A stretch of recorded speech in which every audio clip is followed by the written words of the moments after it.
অবশেষে দীর্ঘ ১২ ঘন্টার নাটকীয়তার অবসান।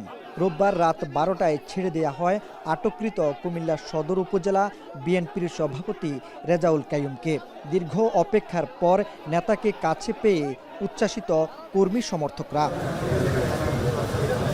তবে এর আগে বিএনপির এই নেতাকে আটকের ঘটনায় উত্তপ্ত হয়ে ওঠে কুমিল্লা রাজনৈতিক মাঠ। নেতাকে ছাড়িয়ে নিতে কোতোয়ালি থানা ফটকে জড়ো হয়ে বিক্ষোভ করেন সমর্থক ও নেতাকর্মীরা।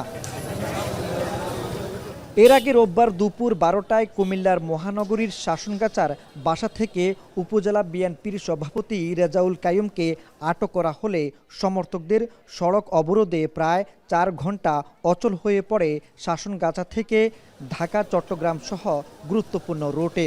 এতে ভোগান্তিতে পড়েন সাধারণ মানুষ।